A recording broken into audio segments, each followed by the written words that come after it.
Guys, assalamualaikum and welcome again sa Amer TV. So pag-uusapan natin ngayon ay kung paano tayo mag-install ng Microsoft Word or Microsoft Office ng free. Wala tayong babayaran. So meron tayong installer niyan. So ituturo ko sa inyo kung paano yung pag-install. Kasi karamihan ngayon sa mga Microsoft Word or Microsoft Office ay subscription na siya. So meron na tayong binabayaran monthly. So ngayon ituturo ko sa inyo kung paano mag-install ng free na Microsoft Office sa inyong laptop or computers. Panoorin nyo to, baka makatulong ito sa inyo. So, let's watch this. Okay, so i-open natin yung ating laptop. So, ngayon, pupunta tayo dito sa ating installer. Okay, so ayan. Office 2010, no key needed. So, i-open natin yan. Okay. So, ilalagay natin dito sa baba. So, as you can see, meron tayong makikitang setup. Ayan. So, i-open natin yan. Then, yes lang natin. Ayan. Okay, so wait lang natin. So, by the way pala guys, i-upload ko din itong files na ito para ma-download nyo. So, i-update ko lang kayo. So, ayan. I-accept lang natin ito. Accept, then continue. Then install now. Okay, so ayan. Hintayin lang natin na matapos yung installation. So ito is para dun sa mga hindi maka-open ng kanilang Microsoft Word or Excel kasi hindi activated yung kanilang Microsoft Office. So pwede natin ito gamitin para maka-edit tayo ng ating mga trabaho sa office or di kaya sa kahit anong trabaho na ginagamitan ng Microsoft Office. Okay, so ayan, as you can see, installing na siya.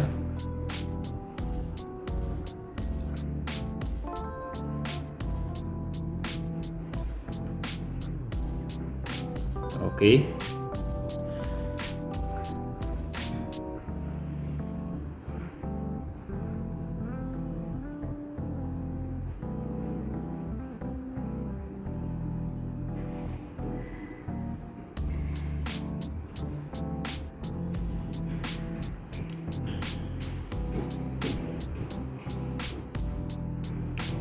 So medyo may katagalan din siya guys kasi nag-install pa yung mga files. Ini-install pa niya yung files sa ating laptop.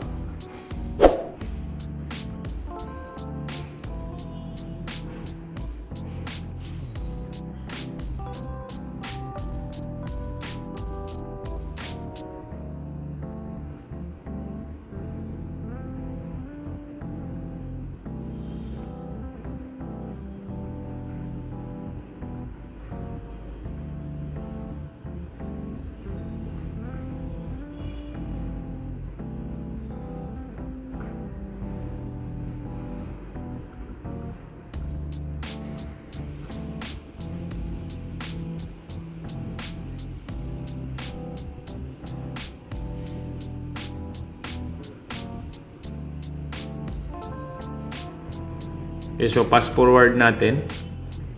Okay, so ayan, as you can see, naka-install na siya. So thank you for installing Microsoft Office Professional Plus 2010.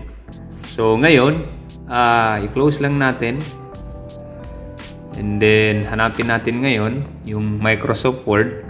So susubukan natin ngayon. So Word. Okay, so ayan. As you can see, meron tayong makikitang Microsoft Word 2010. So, i-open natin yan. Okay. So, ayan. As you can see, na-open na natin. So, i-click lang natin ito. Use recommended settings. So, i-okay lang natin. Then, yes. Okay.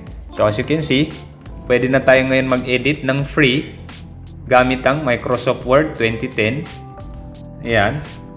So, hindi na natin kailangan bumili pa or mag-subscribe dun sa mga bagong Microsoft Word. Yun nga lang, merong kaibahan kasi ito is old version siya. So merong mga kaibahan sa mga features or di kaya sa mga effects. Pero ganun pa man, pwede natin siya gamitin. So I hope nakatulong ito sa inyo. So again, thanks for watching. And don't forget to subscribe to Amr TV for the latest videos na aking upload. Sukran and wassalam.